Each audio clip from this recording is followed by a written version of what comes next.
In the Philharmonie, the concert hall in Berlin, the Vienna Philharmonic Orchestra, making a major European tour, is preparing to play Mahler's Ninth Symphony under their distinguished guest conductor, Leonard Bernstein.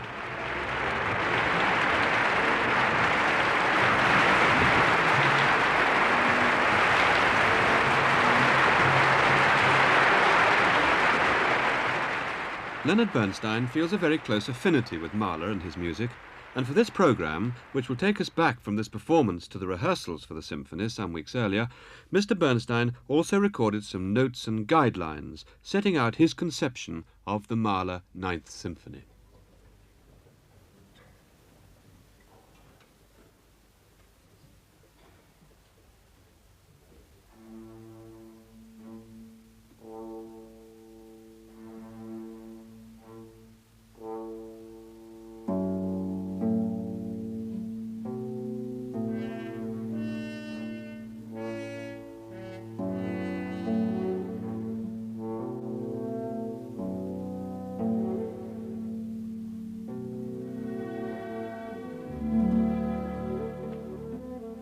All of Mahler's 9 symphonies look two ways at once. On the one hand, nostalgically back to the innocent past, the beauty of childhood, and then, having failed to find it, looking hopefully or fearfully forward to some sort of resurrection or solution.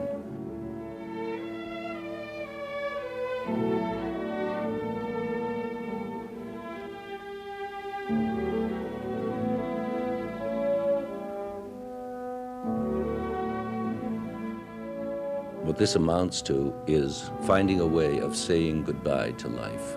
And you'd think that after 8 symphonies of having said goodbye in one way or another, Mahler would have said all he has to say on the subject.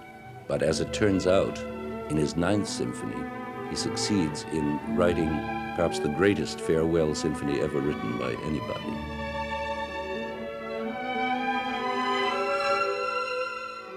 In each of the 4 movements, he is saying goodbye to something. In this first movement, it is more than anything a farewell to tenderness, passion, a farewell to human love. The rehearsals for the Mahler Ninth, 3 very arduous days, took place back in Vienna in the Sophiensaal. This is the second session on the first movement.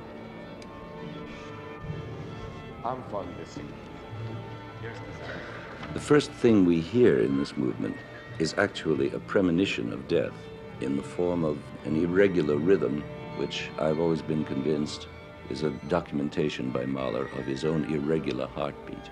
He was terribly concerned with his heartbeat. He was in the last year of his life. He knew that he had this heart condition, and he set it down as the opening of this symphony.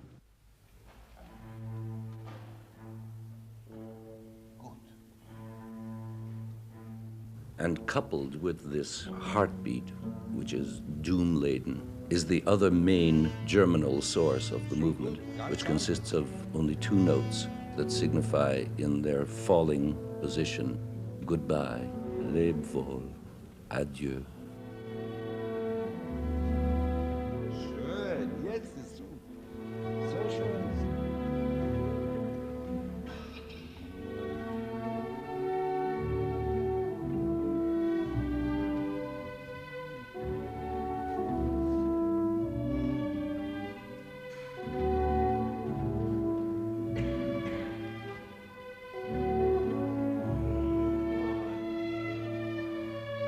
Jetzt spielen sie zusammen ab.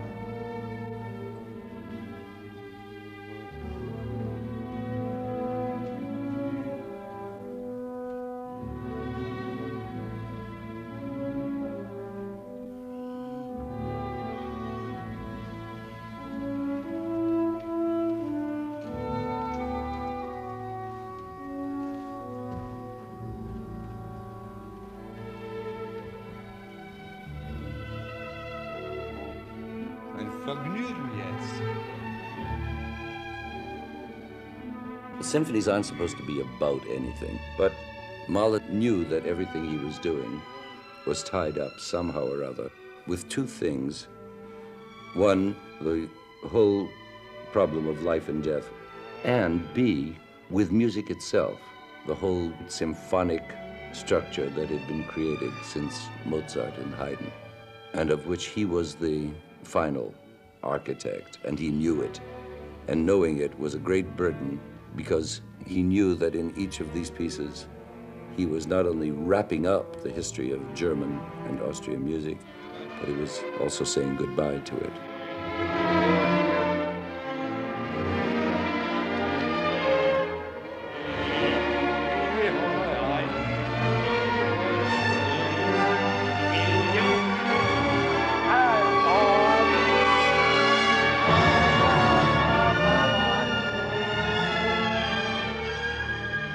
I have tried in the past, in performances of this and other Mahler symphonies, to underplay early climaxes, to save, also for my own sanity, for the sake of the orchestra, so that they don't give their all and have nothing left. It's impossible with Mahler. You have to give everything you have emotionally to bar 39, and 8 bars later, even more.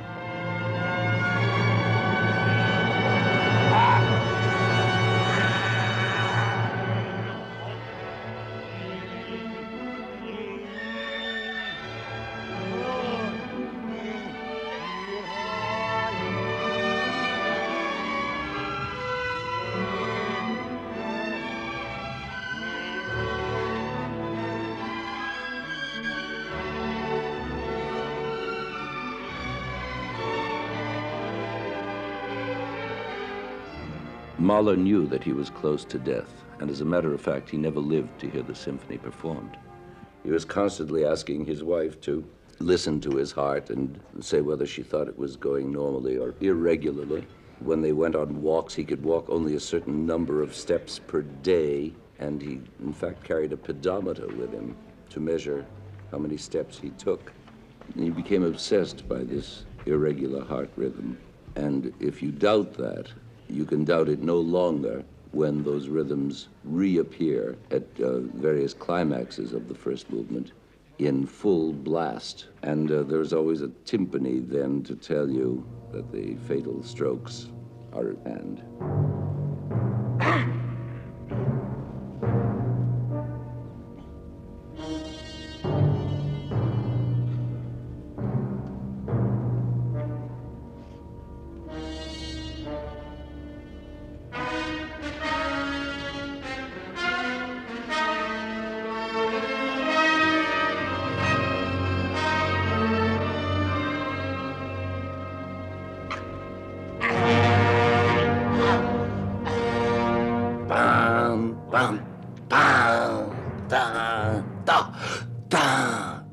It's exactly the way a heart should not go.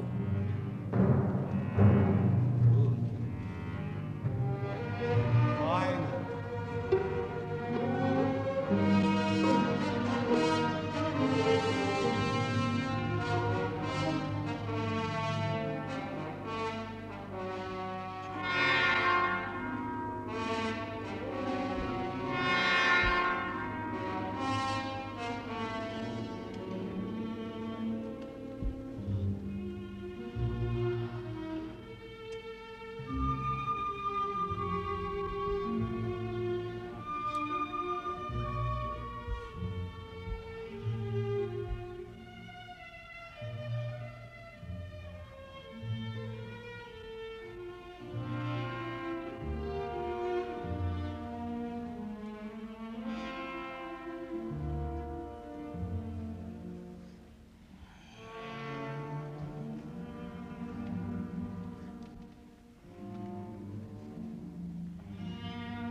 So.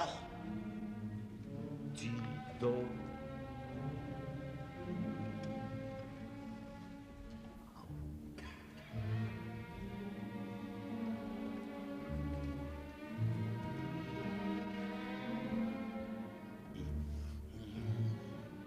You hear the irregular heartbeats. You hear the goodbye theme.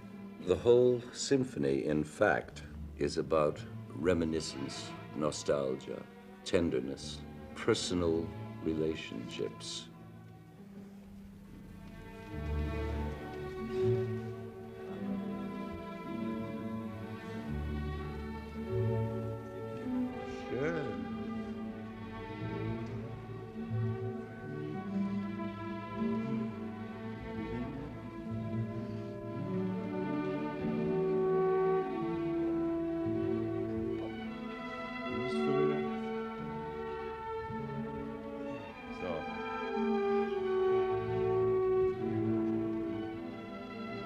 And amidst all this rueful nostalgia, there is a series of enormous climaxes, passionate encounters, which sometimes work and sometimes fail. They are followed by givings up, retreats, surrenders, and then trying again to reminisce, to recapture, to reenact the passionate moments of one's life.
Perhaps the most terrifying moment in this whole movement is the recurrence of the heartbeat, full force now. He marks it in the score with the greatest possible violence.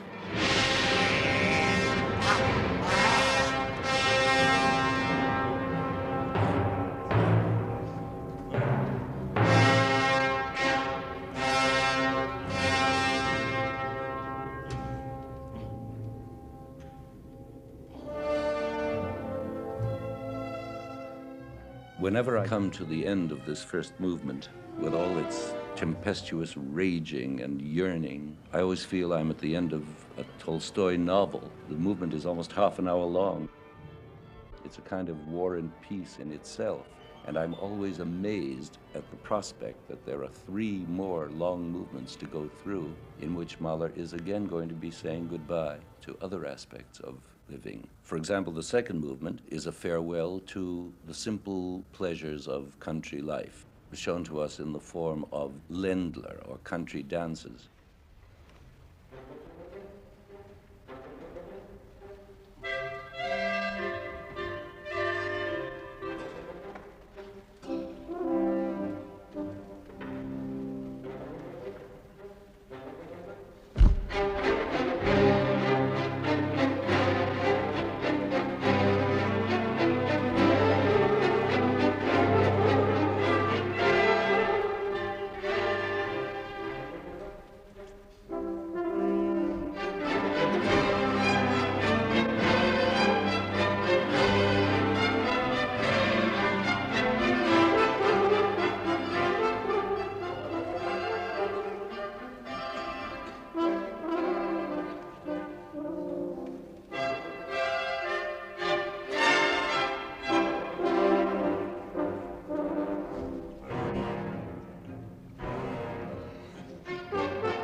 As you know, Ländler was the typical peasant Austrian dance in 3/4 time. When it goes fast, it sounds like a waltz. When it goes slowly, it sounds like a very slow waltz. When it goes moderately, it sounds like a moderate waltz. It is the precursor of the waltz, in fact.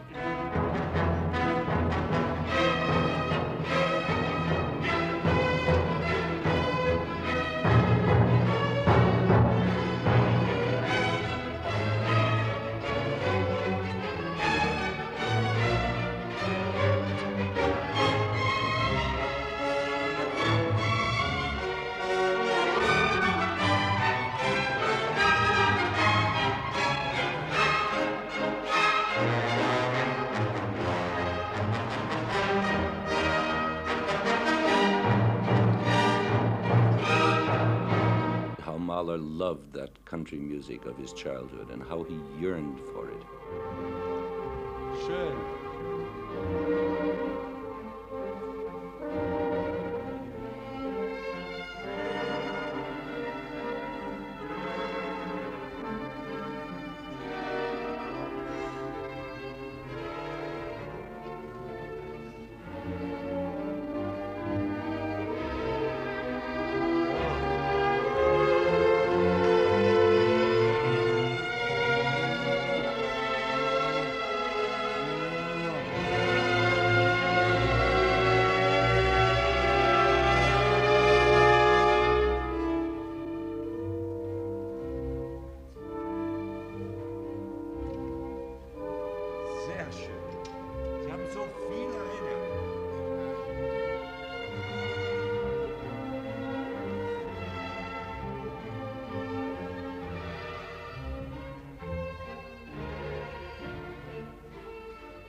This Ländler movement is a highly polyphonic survey of country life, of the simple pleasures, of earthiness, of even dumbness, of anti-intellectuality, of unsophistication, naivete, of course done in the most sophisticated way possible.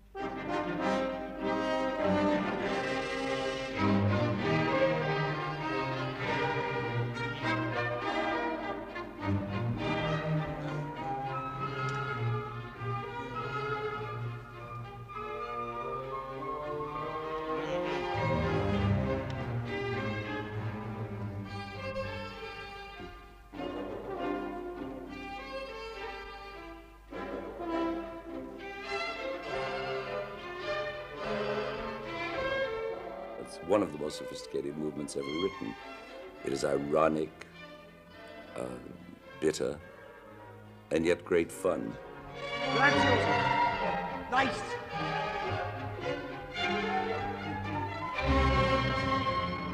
But the bitterness conveys the feeling of the farewell to all that.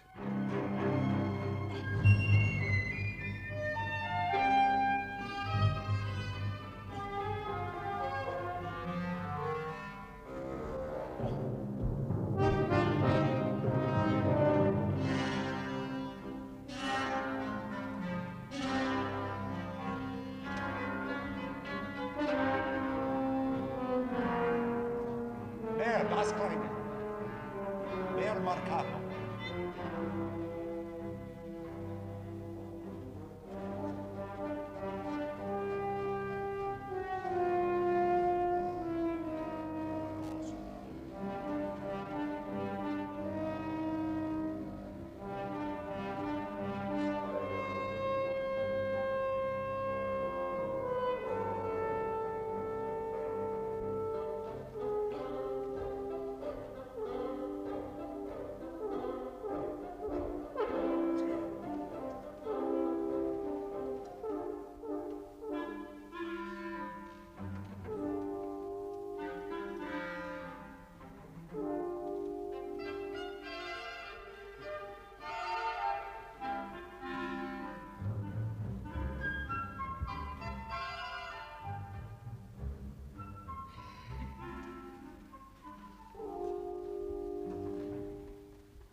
Fantastisch. Fantastisch. Fast bereit zu... All Mahler symphonies, all Mahler works for that matter, deal in extremes of dynamic, of tempo, of emotional meaning. When it is bare, it's extremely bare. When it's thick and rich, it is thicker and richer than anything in Götterdämmerung. When it is suffering, it's suffering to a point that no music has ever suffered before. And I was just thinking that if one just stood there and beat time without a drop of sweat, it would seem to be the best way to do this sort of music, since it's all written in. You know how Mahler went to enormous extremes to make dynamic details. But sometimes on one page, you have 5 different parts of the orchestra playing 5 different dynamics, and they're all playing the same music. But I was thinking, why do I get so involved so that I'm a wreck after I finish a movement of a Mahler symphony?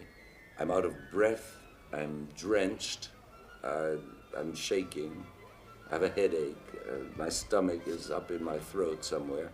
Why not just stand there and beat time and let all this happen by itself? And I realize I can't, because in the first place, I'm not sure that all these things would happen unless I conducted it on a parallel with the extremes that are written into the score, if you know what I mean. Another reason is that I feel so deeply identified with it. I feel I'm convincing the orchestra of it all the time. I have to act out what I want to hear.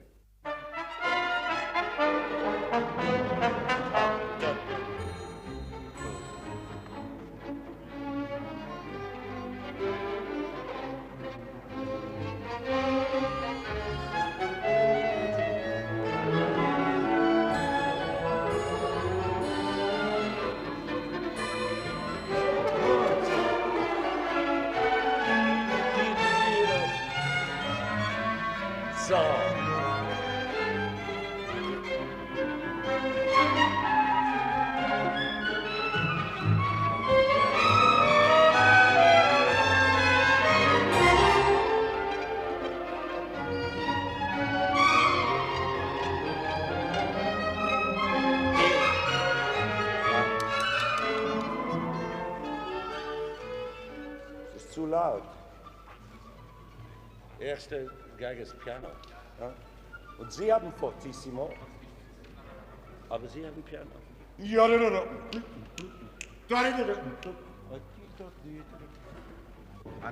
This third movement is again a farewell, only this time a farewell to the more sophisticated pleasures of what is commonly known as urban society.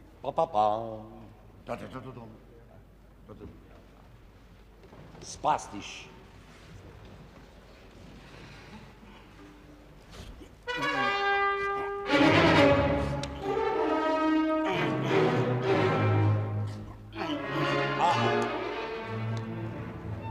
Die Pausen lang, und bam, bam, in Tempo.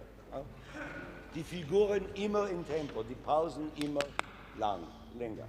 It's a half-crazed picture of a decadent society whirling towards doom.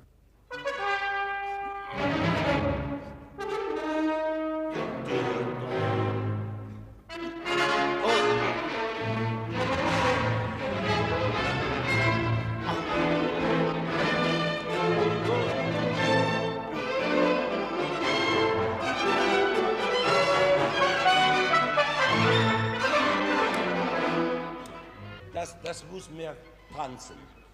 Die Auftakt immer sehr kurz und mehr auf 1. Die pa da de da da di da di di di.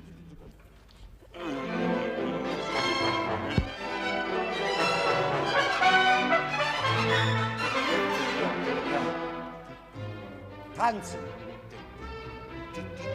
Gut. Forte.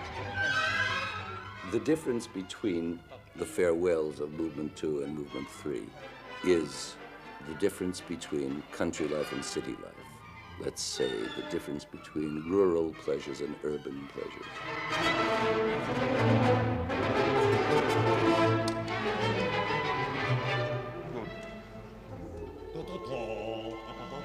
Und hier Triolen. Schwer. Nicht eilen.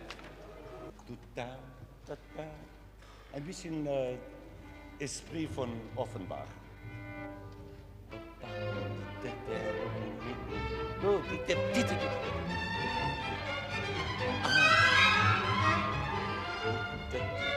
Gut, wunderbar.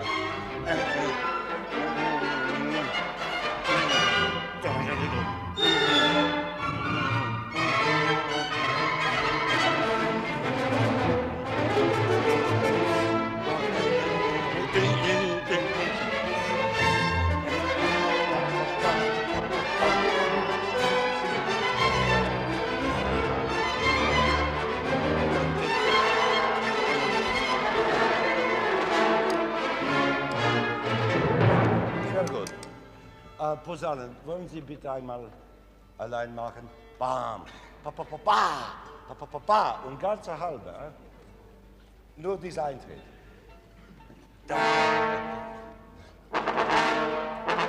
Gut, gut, gut. Kleine Flöte.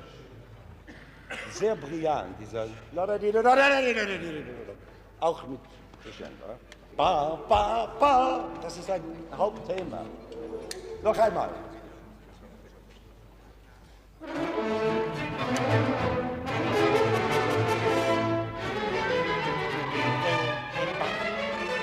So. It's the movement that people understand least in this symphony. When it is played correctly after a great many rehearsals and a great deal of Einstudierung, it comes out sounding like madness, because that's what Mahler intended it to be. A hysterical, decadent, kind of wild picture of society at its most phony, most glamorous, and most useless, having fun to no purpose.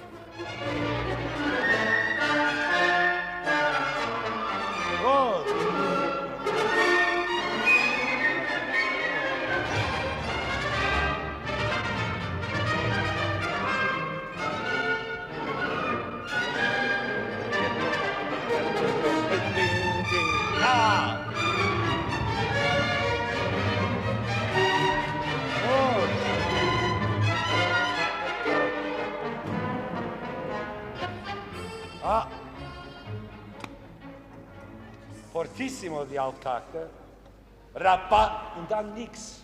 Piano, subito Piano. Sehr leichtfertig und Till-Eulenspiegelig. Ja? Aber Till-Eulenspiegel in Extremis.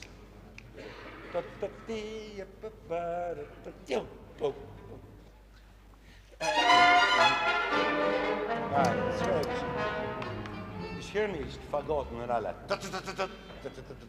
Das gibt die Karikatur, die Ironie.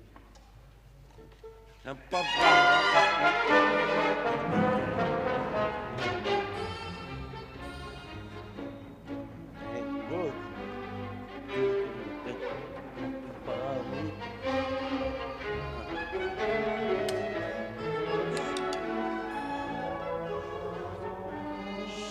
Oboes forte, ja. Und espressivo auch. Und Klarinette fortissimo. Ja, Karikatur. Alles exageriert. Piano, auch forte. Sehr gut hier, alle die Forte und Piano und alles das. 3 vor alla breve. 7, 11. Noch einmal. Noch einmal. Mit aller Oberen.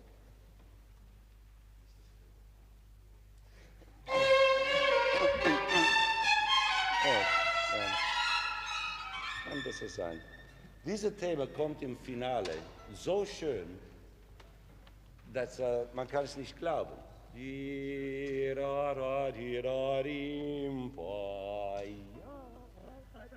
Das kommt im Finale, versteht man alles. Aber hier ist noch Karikatur.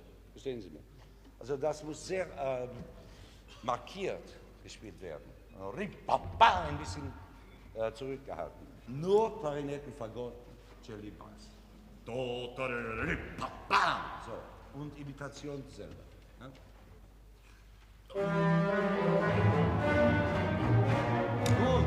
Gut, jetzt kommt's. Jetzt gehen wir zurück, 9 vor 36, Doppelbar, Doppelstrich. Ja? Zeit. Gut.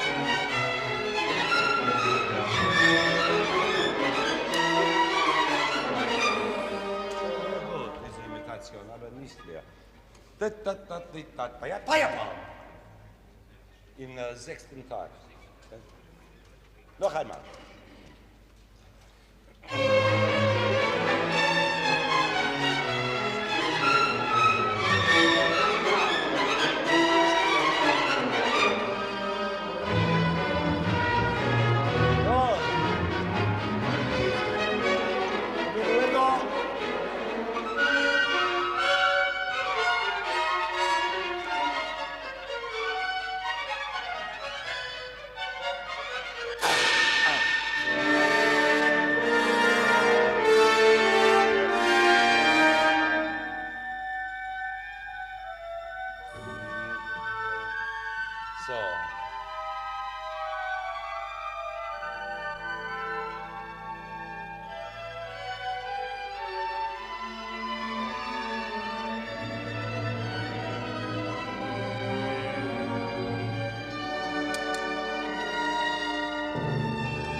Tempo. 38a. Glissando. In the midst of all this whirling chaos, Mahler tries to seek some kind of spiritual solution using what is the basic cliche, I suppose, of all German music. Out of this, he tries to make something spiritual, fulfilling, and fails, because the music keeps turning on itself with mocking laughter.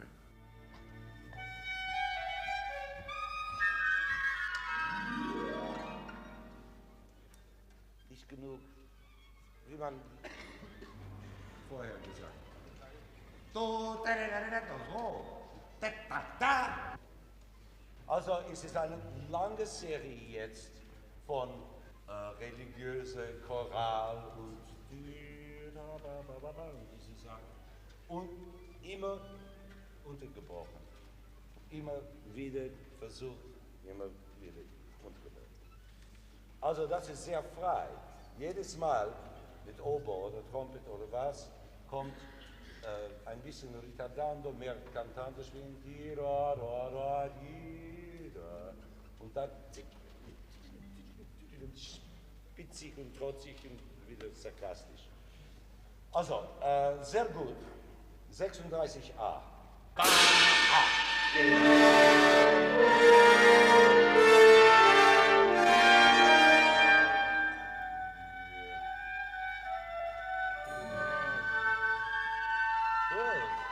I think there are no less than a dozen attempts to interject this new material into this crazy music. And in every case, the crazy music overpowers it. It's almost as though he were trying to arrive at a finale of peace and resignation out of the scherzo, as Beethoven did in his Fifth Symphony. But he didn't succeed. It just doesn't work. And the movement ends in an absolute tumult.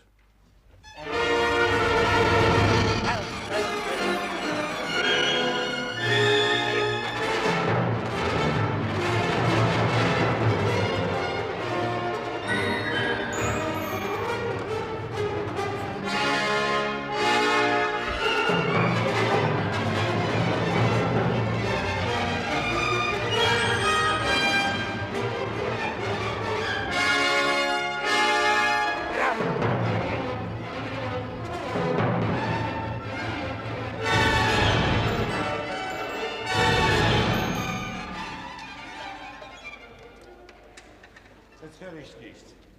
Alle Kraft, was sie haben, bababam, bibabam, bibabam, bibabam, viermal. Digadam, digadam, digadam. Also 2 vor 45, 2 Takt vor 45. Diese 2 lange Akkorde.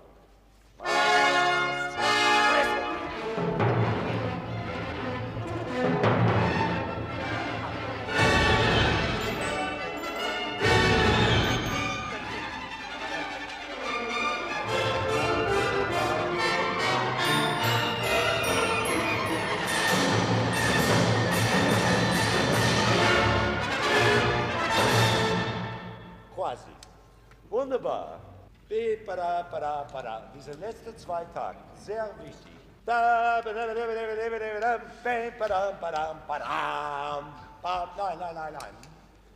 Nicht reden, bitte. Anhören, das ist sehr wichtig, was ich sage jetzt. Das muss klingen so.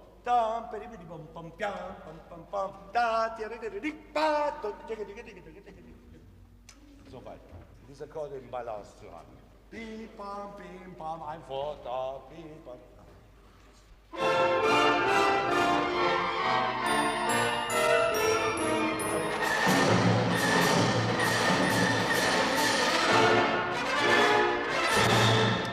Und die vorletzte Takt und zweite vorletzte Takt, diese 2 Takte sind auch wie diese 2 Akkorde lang. Ja, bam, bam, zadam. Alle bitte.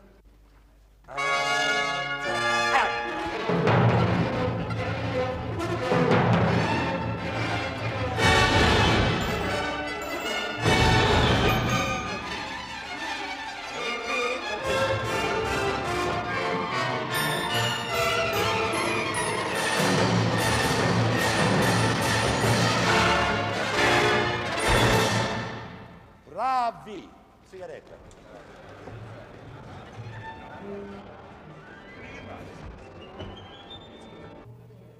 Mahler is practically all made of cliches, and the wonder of Mahler is what he does with these cliches, that they all come out so fresh and so personal, that there is not one of them that doesn't sound like Mahler every minute. But it's only in the fantastic and incomparable last movement that Mahler's cliches finally do turn into gold.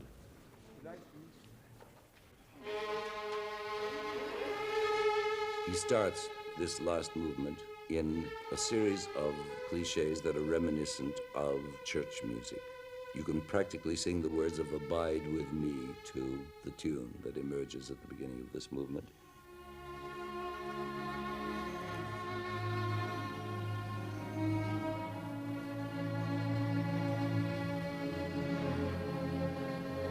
Forte in your hand.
It's no longer simply the death of tenderness or the death of simple pleasures or the death of urban pleasures, but the death of life, death itself.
That mad, sarcastic version of the cliche that we heard in the third movement has now been metamorphosed into one of the most divine phrases in all Mahler.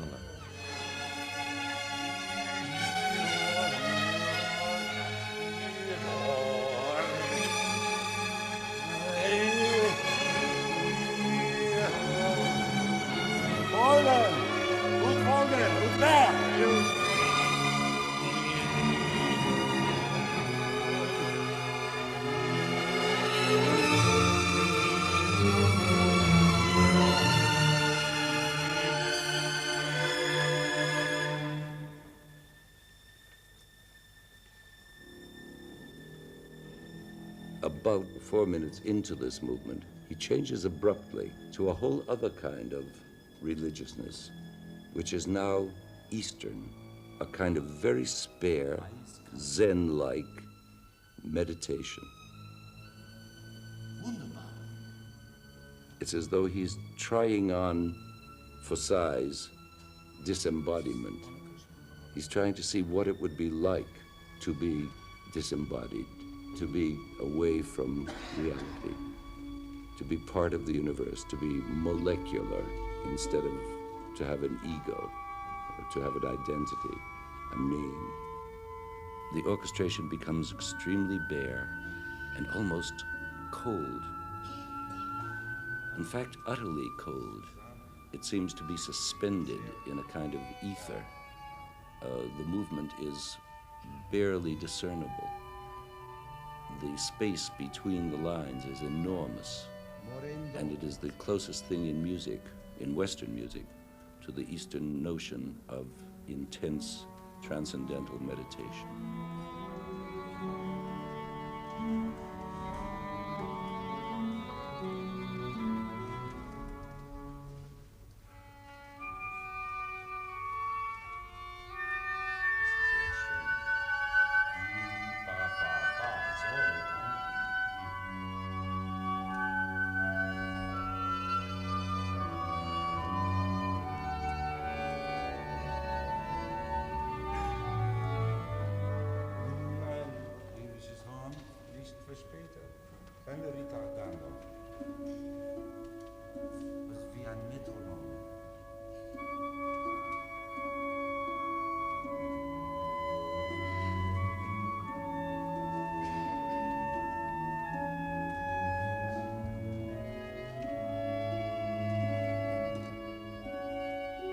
But he's not yet ready to accept this cold solution, this drama, this nothingness. And so he breaks out again with this bitter, resentful, passionate clinging to life.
So throughout the movement, Mahler alternates between these two attempts at spiritual attainment, the Western and the Eastern.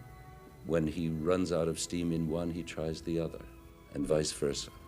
After a series of climaxes, the last of which, by the way, most remarkably, doesn't succeed. It's a very short climax, which tries to be the super climax of all and doesn't work. You suddenly have the feeling that he has let it slip. And that is the turning point of the last movement, because it's at that moment that the world does slip out of his fingers. He somehow manages to arrive at a kind of blissful, serene acceptance of the end of life. And he does let go. And the letting go is one of the most remarkable things in all music, which is the last page of the symphony. It arrives with an amazing slowness, an amazing series of silences. After each one, he tries again to grab back at life, to hold on to it, and it slips again.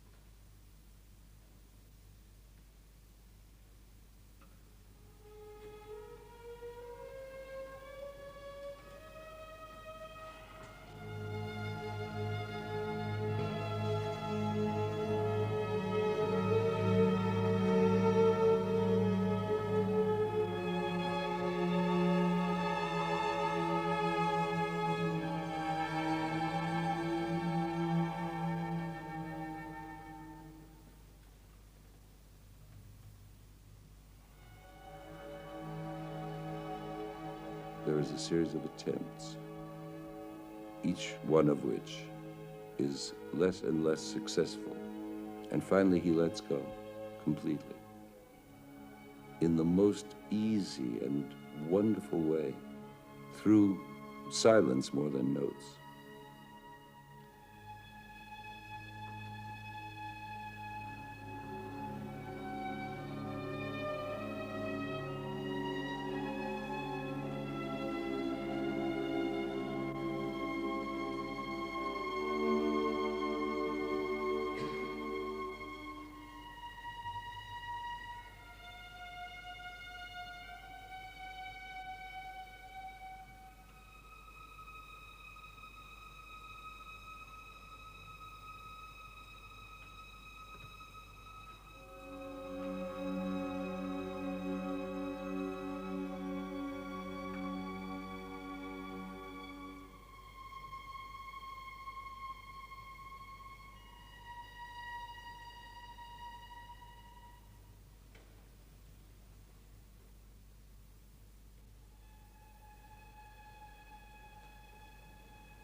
Finally, at the end of the movement, there's nothing but a series of spider-web strands. One little strand that is barely holding him on to life. And then that lets go. And then one other little strand, just one high A flat in the violins, and a silence. And finally, the acceptance, and it dies away.